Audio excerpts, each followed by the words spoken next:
93 flavor, show your behavior as correct as can be, or die in front of me.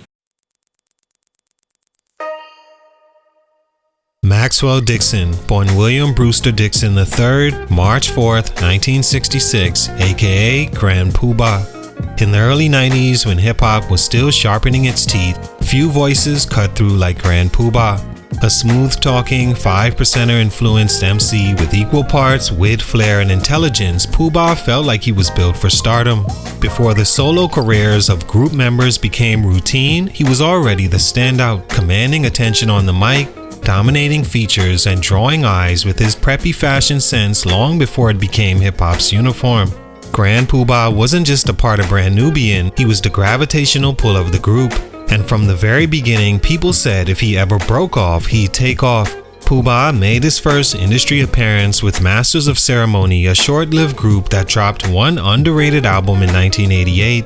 But it wasn't until he formed Brand Nubian alongside Sadat X and Lord Jamar that his presence truly shifted the room.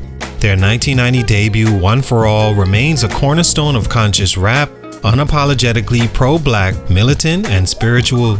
But it was Puba's slick delivery and charisma that gave the record its rhythm. He injected humor and confidence into dense lyrical sermons, helping Brand Nubian reach audiences far beyond the underground. Industry execs saw it, fans heard it, and before the group could even enjoy their rise, whispers of Puba's departure had already begun. When he left Brand Nubian after their debut, over internal conflicts and creative differences, many believed he was leveling up, and at first it seemed true. His solo debut, Real to Real, dropped in 1992 to respectable sales and solid reviews, led by the catchy 360 What Goes Around. He kept features steady and was one of the first rappers to embrace the growing streetwear meets luxury aesthetic, donning Tommy Hilfiger and Polo long before they were hip-hop's staple. Kanye and others would later cite his influence in style alone, but somewhere between the release of Real to Real and the end of the decade, Grand Puba began fading from the spotlight. His second album stalled, his name lost relevance in the chaos of East Coast West Coast drama, and younger artists started shaping the sound he once helped define. Grand Puba wasn't a relic, but he wasn't next anymore either. For an artist once viewed as the future, he suddenly seemed stuck in the past.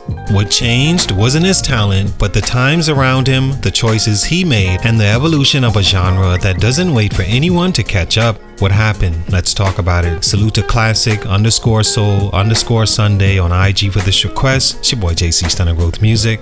Let's get it, man. Take a minute to like, subscribe, and comment on who I should do next. Grand Puba was born in New Rochelle, New York, and began his rap career in the late 1980s as the frontman of Masters of Ceremony. Their debut album, Dynamite, was critically praised but commercially overlooked, leading the group to disband shortly after. Puba bounced back in 1989 by forming Brand Nubian with Sadat X and Lord Jamar. The group's debut, One For All, dropped in 1990 and instantly set them apart, mixing socially conscious lyrics with 5% teachings and streetwise swagger. Puba's personality and flow stood out immediately. He wasn't just a lyricist, he had star presence, and it was clear even within the group that he was built for more. But internal conflicts, ego clashes, and a desire for creative control led him to exit the group before their second album. The move set the stage for his solo career, one that began with momentum, but would eventually stall out before it could truly take off. Stunt number 1, poor timing and missed momentum. When Grand Puba dropped his debut solo album, Real to Real, in 1992, the table was set. He had just walked away from a critically acclaimed group, had a unique voice in a rapidly growing genre, and a strong enough following to make real noise on his own. The album itself wasn't a failure. It peaked at number 28 on the Billboard 200 featuring What Goes Around.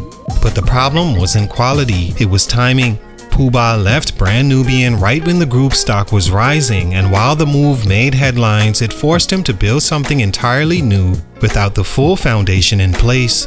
Hip-hop was evolving at a blistering pace in the early 90s. Gangsta rap was exploding on the West Coast. New York was entering a new golden era with artists like Nas, Biggie, and Wu-Tang pushing the sound forward, making the competition fiercer than ever. By the time reel-to-reel hit shelves, listeners had moved on from the energy of One for All and were already turning to new voices with stronger label support and bigger budgets. Puba's sound, while polished, started to feel out of step with the new direction of hip-hop.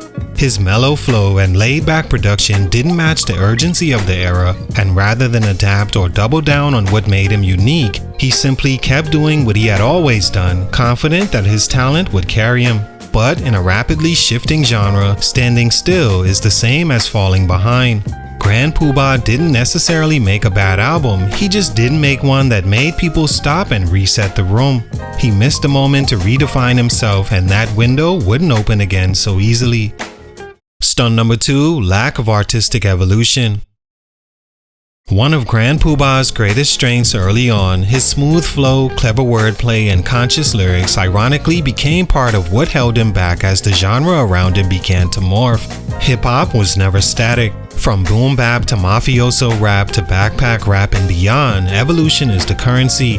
But while other artists were adapting, experimenting, and pushing their sound, Puba remained rooted in the formula that once worked for him. By the time he released his second solo album, 2000, in 1995, it felt more like a time capsule than progression. The album had flashes of what made him special, but it lacked urgency and edge. There was no standout single to compete with what was dominating the charts at the time, and no cultural movement attached to it. And for someone once viewed as a trendsetter in both fashion and music, he no longer felt like he was setting anything. The younger generation of New York MCs, Big L, Jay-Z, Nas, even Mace, were all redefining what it meant to be a solo artist in the city, while Puba remained stuck in a groove that didn't grow with him. It also didn't help that by the mid-90s, his signature swagger and smoothness had become more common. What was once distinct was now part of the mainstream toolkit. There was no evolution in subject matter, no experimentation in delivery or beat selection, and no compelling reason to revisit his work outside of nostalgia. Puba wasn't falling off from a lack of skill, he was just being passed by. The audience had shifted, the sound had changed, and his refusal or inability to adjust meant that with every new release, he was speaking to fewer and fewer people. By the end of the 90s, Grand Puba felt more like a footnote than a headline. Stunt number 3, the Brand Nubian shadow and industry politics. Leaving a group as beloved and politically charged as Brand Nubian came with baggage, and Grand Puba carried it for the rest of his career. While he was unquestionably the group's star attraction, his exit fractured their chemistry and left many fans torn. Some felt he abandoned the movement for personal gain. Others simply missed the balance his presence brought to the group. Either way, the split created tension, not just internally but in the eyes of fans and gatekeepers who were quick to judge his solo motives. That kind of baggage is hard to shake, especially in a culture that valued loyalty and group identity. On top of that, the industry around him wasn't designed to reward solo voices like his. Without a powerful label push or executive cosign, Grand Puba was left to navigate a competitive landscape with limited backing. Unlike other breakout solo stars of the time, he wasn't flashy enough for MTV, wasn't street enough for the hardcore underground, and didn't fully align with the rising wave of mafioso or glossy radio rap. He was too nuanced to be boxed in, but the industry demanded categories. Brand Nubian eventually reunited, but by then the magic was gone. The early tension never fully healed, and the group's moment had already passed. Puba's solo efforts after that were sporadic, some decent, none impactful, and without the infrastructure to reintroduce him to a new generation, he quietly drifted into obscurity.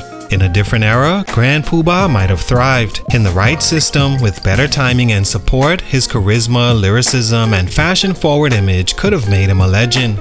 But instead, he remained a talent that the industry didn't quite know what to do with, stuck between group greatness and solo underachievement. All in all, Grand Puba remains one of hip-hop's most quietly influential figures, an artist whose potential was widely recognized but never fully realized in the solo spotlight. He helped pioneer a blend of consciousness and cool that would later become foundational to artists like Kanye West, Mos Def, and even Drake in subtle ways. His fashion sense shifted how rappers saw themselves, and his mic presence made him a natural star, even in a group of strong voices. But between poor timing, a reluctance to evolve, and the complicated fallout from leaving Brand Nubian, his career never reached the heights it was once projected to. He didn't vanish, but he didn't dominate. Instead, Grand Puba settled into a legacy of what could have been, a respected elder statesman of an era that passed him by. In the end, he was early, just not early enough to outrun the speed of which hip-hop moved on. Salute, much respect. It's your boy JC Stunted Growth Music, and I'm out.